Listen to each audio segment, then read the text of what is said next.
നമസ്കാരം സുഹൃത്തുക്കളെ, എന്നെ നിങ്ങൾക്ക് നന്നായി പരിചയമുണ്ട്. ഏതായാലും ഞാൻ ഇനിയും പരിചയം ആവാത്ത ആളുകൾക്ക് വേണ്ടി ഞാൻ ചെറിയ പാട്ട് പാടാം. തീർച്ചയായിട്ടും നിങ്ങൾക്ക് എന്നെ പരിചയം വരും. രാത്രി ശുഭരാത്രി, ഇനിയെന്നും ശിവരാത്രി, ജന്മം പുനർജന്മം നീ എന്നും കാമാക്ഷി, രാഗമനുരാഗം നീ എന്നും അനുരാഗി, പ്രേമം പുതുപ്രേമം നീ എന്നും മണവാട്ടി, ഓ പ്രിയേ ഓ പ്രിയേ ഓ പ്രിയേ. എനിക്ക് ഉറപ്പിച്ചു പറയാൻ പറ്റും, ഈ ഗാനം ഇന്ന് കേൾക്കാത്ത ഒരു ചെറുപ്പക്കാരനോ ചെറുപ്പക്കാരിയോ ഇന്ന് ഈ കേരളത്തിലില്ല. കേരളത്തിൽ മാത്രമല്ല, മലയാളം അറിയാവുന്ന ഒരാള് ഈ സോങ് കേൾക്കാത്തവരില്ലെന്ന് എനിക്ക് പറയാൻ പറ്റും. കാരണം യൂട്യൂബിൽ 2 മാസത്തിനിടയിൽ 25 ലക്ഷം വ്യൂവേഴ്സ് കാണുകയും ഒരുപാട് പേർ ഡൗൺലോഡ് ചെയ്തിരിക്കുന്നതുമായിട്ടുള്ളൊരു ഗാനമാണ് രാത്രി ശിവരാത്രി. ഈ സിനിമ എന്റെ പ്രഥമ സംരംഭമാണ്. ക്യാമറ ഒഴിച്ച് പരമാവധി ജോലികൾ ഞാനിതിൽ ചെയ്തു. അപ്പോൾ എന്റെ പ്രഥമ സംരംഭമായ കൃഷ്ണനും രാധയും എന്ന സിനിമയിലെ 8ൽ ഒരു ഗാനമാണ് നമ്മളിപ്പോ പറഞ്ഞ ഗാനം. ഈ സിനിമ സംബന്ധമായിട്ട് ഒരുപാട് വളരെ ആൻസൈറ്റഡ് ആണ് ആളുകൾ. എങ്ങനെയാണ് ഈ സിനിമ വരുന്നത്? നമ്മളിപ്പോ ജൂലൈ ലാസ്റ്റ് അല്ലെങ്കിൽ ആഗസ്റ്റ് ഫസ്റ്റ് ആയിട്ട് സിനിമയുടെ റിലീസ് വിചാരിക്കുകയാണ്. അപ്പോൾ സിനിമയുടെ കഥയെ സംബന്ധിച്ചൊക്കെ അങ്ങനെ ആളുകൾ പല രീതിയിലും എന്നോട് ചോദിക്കാനുണ്ടായി. സ്നേഹവും വിരഹവുമാണ് ഞാൻ യഥാർത്ഥത്തിൽ ഈ സിനിമയിലൂടെ വിചാരിച്ചത്.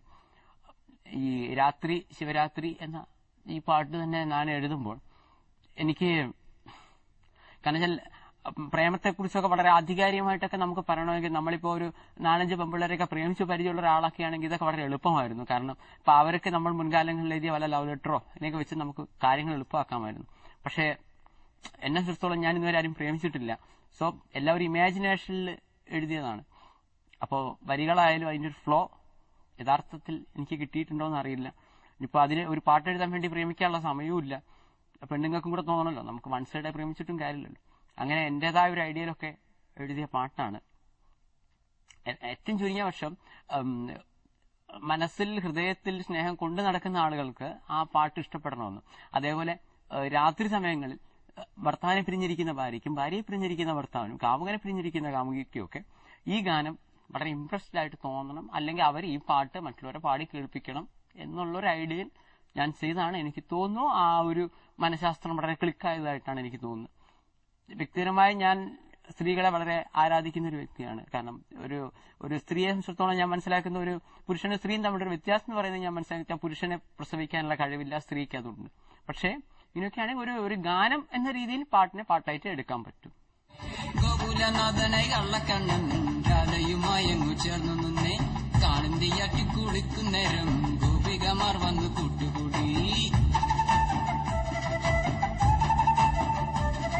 അപ്രിയ ഗാനത്തിലേക്ക് എത്തുകയാണെങ്കിൽ തീർച്ചയായിട്ടും മറ്റുള്ളവർക്ക് പ്രയാസം ഉണ്ടാവും. എന്നാലും നമ്മളെ പരിപാടി അതായതുകൊണ്ട് മാത്രമാണ് ഞാൻ അവതരിപ്പിക്കുന്നത്. ഞാൻ മുൻകൂർ ജാമ്യം എടുക്കുന്നു. എനിക്ക് അപ്രിയമായി തോന്നുന്നത് എന്തുകൊണ്ടാണെന്നുള്ള ഈ പാട്ട് കഴിഞ്ഞിട്ട് ഞാൻ പറയാം. കാരണം വെച്ചാൽ ഒരേപോലത്തെ ഒരു ഇത് എനിക്കത് ഫീൽ ചെയ്തുകൊണ്ട് മാത്രമാണ്. ഒരു പാട്ട് പാടുമ്പോൾ മറ്റേ പാട്ടിലേക്ക് വരുന്നു എന്നുള്ളൊരു സംശയമുണ്ട് എനിക്ക്. അപ്പൊ മീശ മാധവൻ എന്ന് പറഞ്ഞാൽ അടിപൊളി സിനിമ, എനിക്ക് നന്നായി ഇഷ്ടപ്പെട്ടൊരു സിനിമയാണ്. പക്ഷെ അതിലൊരു കരിമിഴിൽ കുഴി കണ്ടില്ല എന്ന ഗാനം, ഈ പാട്ട് ആ ഇൻഡിവിജ്വലായിട്ട് പാട്ട് നല്ലതാണ്. അതേസമയം ആ പാട്ട് കേൾക്കുമ്പോൾ മറ്റുള്ള ചില പാട്ടുകളോട് ഒരു സാദൃശ്യം, പിന്നീട് വന്ന ചില പാട്ടുകളും ഈ പാട്ടും തമ്മിൽ എനിക്ക് വല്ലാതെ കൺഫ്യൂഷൻ വരുന്നു. അതുകൊണ്ട് എന്റെ അപ്രിയ ഗാനത്തിലെ ആദ്യമായിട്ട് ഞാൻ അവതരിപ്പിക്കുന്നു മീശ മാധവനിലെ കരിമീൻ കുഴിയെ കണ്ടില്ല. യൂട്യൂബിൽ വളരെ സൂപ്പർ ഹിറ്റ് ആയിട്ടുള്ള സോങ് ആണ് എന്റെ കൃഷ്ണൻ രാധയിലെ 8 ഗാനങ്ങളും. അതേസമയം സൂപ്പർ ഹിറ്റ് ആകുമ്പോൾ തന്നെയും ഒരു ഭാഗത്തുനിന്ന് ശക്തമായിട്ടുള്ള വിമർശനങ്ങളും എന്റെ ഗാനങ്ങൾക്ക് നേരിടേണ്ടി വന്നിട്ടുണ്ട് എന്നുള്ള സത്യമാണ്. ഞാനല്ല ഫസ്റ്റ് യൂട്യൂബിൽ കൊടുത്തിരുന്നത്, എന്റെ ഒരു ഫ്രണ്ടാണ് കൊടുത്തത്. എന്റെ നമ്പറും വെച്ചിരുന്നു. അപ്പോൾ തുടർച്ചയായിട്ടുള്ള ഫോൺ കോളൊക്കെ ഇങ്ങനെ വരാൻ തുടങ്ങുമ്പോഴാണ് ഞാൻ കാര്യങ്ങൾ അറിയുന്നത്. അപ്പോൾ ഒരു ഭാഗത്തു നിന്നുള്ളൊരു എന്റെ ഒരു ഗാനത്തിലുള്ള ഒരു വിമർശനം ഇതായിരുന്നു, കുറച്ച് ചെറിയൊരു കുട്ടിയെ വെച്ചിട്ടാണ് അഭിനയിച്ചിരിക്കുന്നുള്ളത്. അപ്പൊ ഞാൻ അവരോട് പറയണ്ടായി, ഇതൊരു സിനിമയിലെ ഗാനമാണ്, സിനിമയിൽ ഏത് സിറ്റുവേഷനിൽ വരുന്നു എന്നതിനനുസരിച്ചിട്ടാണ് ഒരു സിനിമയിലെ ഗാനം വരിക. ഈ ഒരു 14 വയസ്സുള്ള ഒരു പെൺകുട്ടിയുടെ പ്രേമമാണ് നമ്മൾ അവിടെ കാണിക്കാൻ ശ്രമിച്ചിരുന്നത്. കുറച്ച് പ്രായമുള്ള ഒരാളെ അവൾ പ്രേമിക്കുന്നു, അവളെ തൊട്ട വീട്ടിലൊരു കുട്ടിയുമായിട്ടുള്ള ഒരു ബന്ധമാണ്.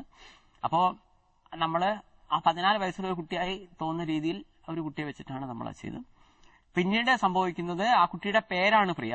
ഇത് ഗാനം കണ്ട ആളുകൾക്ക് മനസ്സിലായില്ല. ഞാൻ ഓ പ്രിയ എന്നൊക്കെ എഴുതിയപ്പോൾ ആളുകൾ വിചാരിച്ചിട്ടുണ്ടാവും എനിക്കെന്തോ വായ തോന്നിയ കുറെ വേർഡ്സ് എഴുതി എന്നാണ് കരുതിയത്. യഥാർത്ഥത്തിൽ ഈ നായകനായ ക്യാരക്ടറിന്റെ പേര് ജോണും ആ പെൺകുട്ടിയുടെ പേര് പ്രിയയാണ്.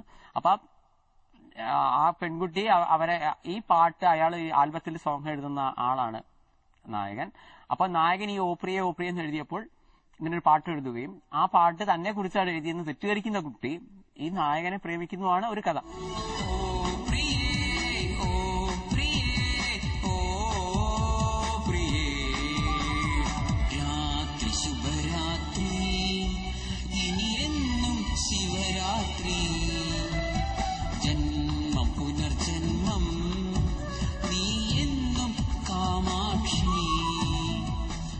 ഇതിന്റെ ഇത്രയൊക്കെ തന്നെ സ്നേഹിക്കുകയോ ഒടുവിൽ ഈ നായകൻ തന്നെ വഞ്ചിച്ചു എന്ന് ആ കുട്ടി തെറ്റിദ്ധരിക്കുന്നതാണ് ഇതിന്റെ സിറ്റുവേഷൻ.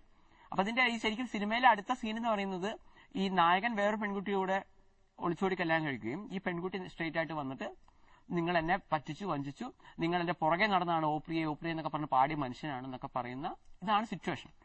അപ്പൊ സിറ്റുവേഷനെ സംബന്ധിച്ചിടത്തോളം ആ പാട്ട് കറക്റ്റാണ്. പക്ഷെ ഈ പാട്ട് മാത്രം കാണുന്ന ഒരാളെ സംബന്ധിച്ചിടത്തോളം ഈ പ്രിയ എന്നുള്ളത് ഈ ക്യാരക്ടറിന്റെ പേരാണെന്നും ഇതാണെന്നൊന്നും ആ കാര്യങ്ങൾ അറിയാതെയാണ് ചിലർ പറഞ്ഞത് എന്താ ഇത്രയും ചെറിയ ആളെ വെച്ച് ചെയ്യുന്നു.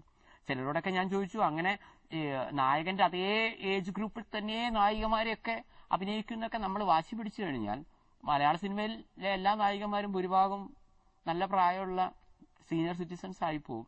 മലയാളം എന്നല്ല ഏത് ഭാഷയിലും സ്ഥിതി അങ്ങനെ തന്നെയാണ്. അപ്പൊ അങ്ങനെ ഒരു നിയമങ്ങളൊന്നുമില്ല. ഒന്നാമത്തെ കാര്യം, നായകനും നായികയും തമ്മിൽ ഇത്ര വയസ്സിന്റെ ഒക്കെ ഡിഫറൻസ് വേണമെന്നൊന്നും എഴുതി വെച്ചിട്ടൊന്നുമില്ല മെയിൻ ആയിട്ടുള്ള കാര്യം. പക്ഷേ ഞാൻ ഈ കാര്യങ്ങളൊക്കെ പറഞ്ഞപ്പോൾ പലർക്കും കാര്യങ്ങൾ കൺവിൻസിംഗ് ആണ്.